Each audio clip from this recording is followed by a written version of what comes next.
Cheating on her husband with a stranger at the bar? Why so? Muttered the attractive 28-year-old brunette to herself, placing her iPhone back on the bar in front of her. Everyone is all dressed up and ready for a lovely evening, and my husband has to stay at work and finish some stupid project. Why couldn't he have called me before I left the house? She sat seething in silence, oblivious to the luxurious decor of the lounge bar she was sitting in. She had spent half the day tidying up and preparing for an evening out with her husband, carefully choosing the little black dress he loved so much, so short and with such a bold neckline that, by golden rule, it was only worn on their special evenings together. All those legs and cleavage in plain sight, she thought to herself, and no one around to appreciate it. But she was wrong. Oh, how wrong she was. The man was close enough to the standard, tall, swarthy, handsome. Few but the particularly fastidious paid attention to him. He was 32 years old, well-dressed, with shoes polished to a shine. He'd been watching the beautiful young dark-haired woman since she'd walked in, only 5 minutes ago. He instinctively licked his lips, admiring her long, slender, bare, tanned legs with dainty high-heeled shoes on one end and a flounced, questionable skirt on the other, and such a long, tantalizing leg in between, and so slender that the top of the skirt fell boldly between her full breasts. The flimsy silver clasp seemed to be the only thing holding it all together. His thoughts were working overtime. Maybe you've been there. I bet you were too. He'd seen and noted her reaction to the phone call she'd just taken and knew that with a pretty girl like the one sitting at the bar dressed like her, if he didn't make his move soon, he'd have a line lined up. So, rising from the shadows of the ALCO, from where he watched the bar, he took a quick step towards the girl, feeling confident but unsure of exactly how his approach would be received. "Hi," he began, giving her his special #1 smile. "You seem to be all alone. May I offer you another drink?"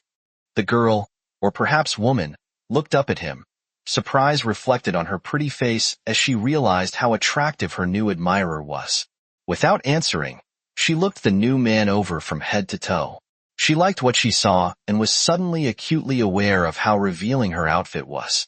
The skirt of her already too short dress was pulled even higher up her silky thighs, and the tight top covered her bare breasts very slightly. The handsome, dark-haired man stood watching them, enjoying the view and making the most of his privileged position. He didn't pretend to be doing anything other than admiring her naked body, and she didn't make a single move to spoil his pleasure of contemplation. The woman took a deep breath to calm her rapidly pounding heart, realizing belatedly that it would have no effect on the situation. The increased threat to the small silver clasp would not diffuse the situation in the slightest. This turn of events took her by surprise, and she realized that the evening might not turn out at all as she had expected. But what to do now? Put the man in his place, or accept it? She realized she should remind him that she was a happily married woman. Another drink wouldn't be a bad idea, she voiced her decision and smiled at him, wondering if she'd made a terrible mistake. Gin and tonic on the rocks, but no lemon for the lady, please, bartender. The man addressed the guy behind the bar.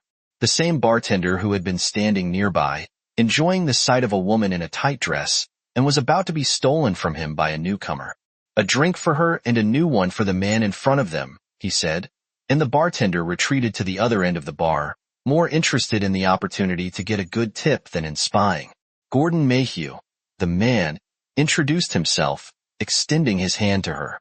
Lisa, the girl, replied with another friendly smile, absolutely certain that his real name was not Gordon, nor was hers Lisa. She took his large hand in her small one, and they held hands far longer than good manners demanded. "Are you alone, Lisa?" inquired the man politely. "You don't expect anyone to come and demand that I chat with his pretty young girl?" "I'm on my own," Gordon the girl confirmed, and the use of his name struck her as odd.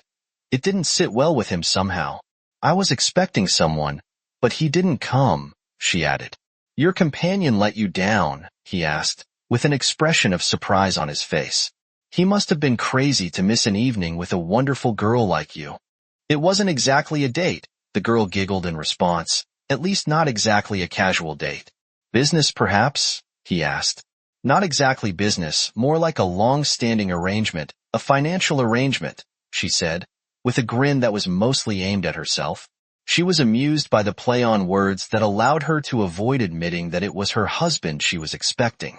Like he paid for this dress I'm wearing, she said, and the shoes. Yes, those two, and the panties. The man boldly demanded, did he pay for them? I suppose so, she replied, blushing at her own audacity and remembering the tiny thong she'd worn only a few hours ago. But apparently, he wasn't generous enough to buy you a bra, he continued, keeping his gaze on the curve of the inside of her breasts, clearly visible between the gaps in the front of her dress. Obviously not, she agreed, lowering her gaze to his. The impossibility that she was wearing a bra that evening was more than obvious. They looked up and stared at each other in silence for a few moments, both wondering where this was going and where it would end. I seem to have misunderstood you, fair young lady. The man took the lead. You seem to be a woman who expects her arrangements to be financial in nature, a professional lady, I would say, but a particularly beautiful and sweet one. She sighed, trying to hide it. Oh dear, the evening was shaping up to be very different, wasn't it? She felt herself begin to worry, realizing that her words had been taken the wrong way. With a sinking feeling, she realized that he had implied that she was an easygoing girl. She would have to put him in his place, or would she? A real-life fantasy, and maybe she would risk playing along with him some more. What to do next? She just smiled back at him. So what can I buy with 300? He asked, smirking at how his own evening was unexpectedly shaping up. Not much, she replied quietly, having absolutely no idea what the going rate might be but feeling that if she was selling, she should be worth a lot more. Not that she was going to do that, was she? Was she? Well, was she? The guy, he called himself Gordon. Anyway, he was awfully good-looking, and it was making it hard to think clearly. Well, I'm a guy who's no more than 300, she heard in response to her rejection. I have a lot to offer, my dear, and I'm not used to paying for it. If you weren't so beautiful and attractive, he left unanswered, a veiled threat to walk away from it all. But the point was clear. This was her chance, the only chance, a chance to smile sweetly at him, stand up, fix her dress, say goodnight, and leave. A chance to get out of the situation she'd gotten herself into and not embarrass herself further. Perhaps she would kiss this handsome man on the cheek. Perhaps he deserved it. 300, as she heard herself say. Is that really all? $300? He nodded, pulling out a wad of money and counting out the bills out of sight. Take it or don't take it, but it's a good offer. True, she decided, but I'm not going up to your room or your car for $300. You'll get what you can get right here in this bar. Anything that won't cause a ruckus or embarrass us or throw us out. She sat back and smiled confidently at him, convinced she had called his bluff, confident he wouldn't go for it. What could he possibly demand in such a public place that would be worth his $300? Okay, he said quietly to her surprise, holding out a wad of bills to her. First, let's take a look at your beautiful breasts. Oh no, now what was there to do? Come on, Lisa, he encouraged her. Show me the show. She looked around the bar in desperation, checking to see if anyone was nearby and if the bartender was around. She felt trapped by her own stupidity, but saw no way out of it without making a fool of herself. Some kind of fantasy, huh? It would have been so easy to do in the dress she was wearing. All she had to do was push the hem back an inch to expose her breasts. He'd probably seen her in that dress several times before. The bartender had probably seen it too when he'd been hanging around her on the other side of the bar. Taking a big breath to calm herself, she stuck her index finger over the edge of the dress and, doing somersaults inside herself, slowly slid the dress to the side. Gasping slightly as it caught on her breasts, she then involuntarily shuddered as she felt herself breaking free, realizing that she was exposing her to Gordon. Realizing that she was showing him her full breasts, she tucked her dress behind her fully exposed breast and reached around and did the same to the other side. Her breathing quickened as she sat up and smiled, exposing both bare breasts to him. She found that she liked it, and one look at the man in front of her made it clear that he did too. Beautiful, he commented calmly, simply, truthfully. May I touch them? She closed her eyes and nodded her head in agreement, not wanting to trust her voice because she was excited. Her body tensed and shook. Why don't you come into the bathroom? And take off your panties for me, he whispered to her as he continued to caress her breasts. No way, she waved him away, not realizing where this could and most likely would lead. We have a deal, I said. I'm not leaving the bar. Then take them off here, he offered, with a smirk. No way, she repeated, pressing a hand to her mouth to suppress the squeal she felt coming as he squeezed her breasts even harder. She was loving this. If you don't take them off, I'm going to make you scream loudly, he threatened. You want them off so badly, she replied without hesitation. You will take them off. It was another one of those why moments. He slowly slid the dress up her thighs, which it still covered, and exposed the tiny thong, and she lifted herself off the stool so he could take them off. That was it.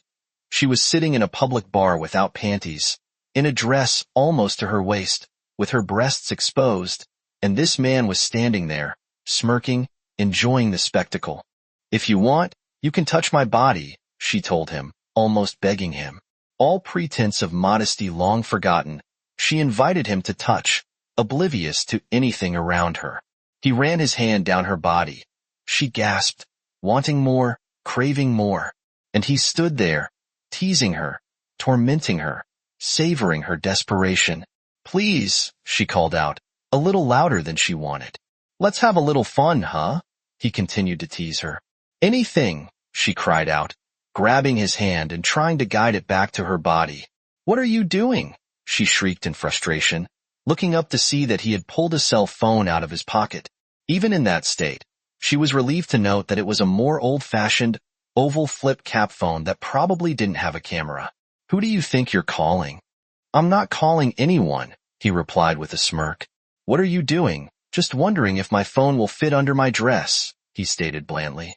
Where? She asked, and then it hit her what he meant. Oh God, no. No way. Oh, but I think you do, my sweetie. Let's see if it fits. No way, she repeated, staring hungrily at the phone as he twirled it in his fingers in front of her. It'll never fit. I think it will fit. It won't fit, she half sobbed, staring at the object, her mind going into overdrive at the thought of what it would feel like.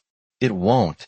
8 minutes and 2 very quick pleasures later, along with a few suspicious glances from the bartender and a fair amount of interest from several other customers, all of whom were sure something was going on but none of whom chose to investigate, things had calmed down. She sat up, wiping the sweat from her forehead. She was afraid to move, realizing it would set her off again. Please, Gordon, or whatever your name is, she pleaded quietly. Please get him out. I don't think I can take much more of this. Ah, he replied seriously. Hadn't thought of that. I don't know what we'd do without putting on some kind of show. Oh God, no, she sobbed, realizing the desperate situation she was in. She couldn't sit at the bar while he rummaged around inside, trying to fish it back out.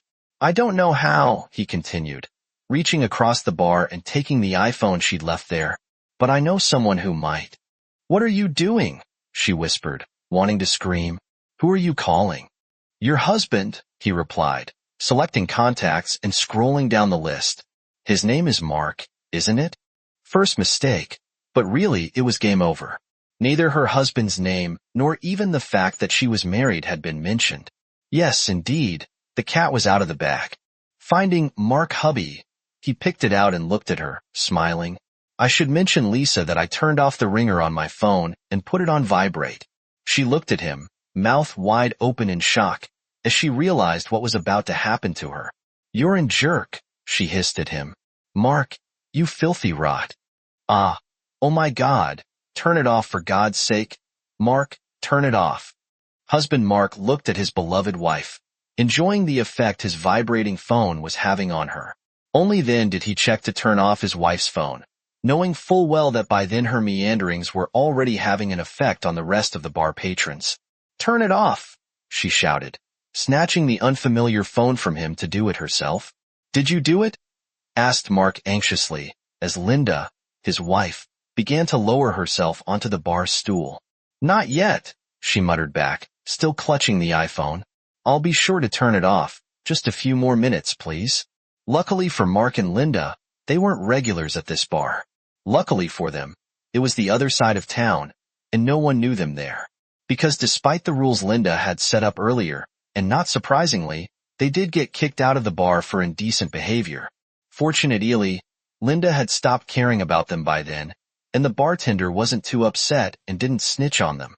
Moreover, if one of the older female customers hadn't been so persistent, he would have gladly let them hold out a little longer. The dubious silver clasp did indeed prove to be out of place, snapping shut, leaving the lovely Linda exposed, and her dress slipping down to her waist. To the delight of the grateful bartender and several male customers, all of whom simply insisted on helping Mark carry his wife to the car. He followed with a bewildered grin on his face, carrying the dress, which proved admirably that sometimes in life, form over function can be much more exciting. To this day, you can walk into a bar, and on a not too busy night, the bartender will happily tell you exactly what happened. Well, not really. Over the years, bits and pieces would be added to the tale as stories tend to do. But truth be told, he could still pull out from behind the bar the exact same panties that our Mark left as a tip. Epilogue of sorts, they were halfway home, still discussing how they were going to get the slippery phone out of where it was stuck, which they eventually succeeded in doing, by the way, when Linda suddenly shrieked and turned to Mark, who was sitting in the driver's seat. "Mark," she shouted, "who is calling you at this hour?" "I don't know," he replied. "How do you know someone is calling me? How do you think I know?" Linda squeaked, squirming in her seat and clamping a hand over her body. "But don't worry about it. Just keep driving. Take the long way home if you want." Linda didn't keep the 300 that Mark carried through the bar that night. She gave them back to him and told him to buy himself a new iPhone. And the old one, she kept it for herself. One fundy assured me that a cell phone can take a call in such a situation, but how he got that confidence, he never bothered to explain.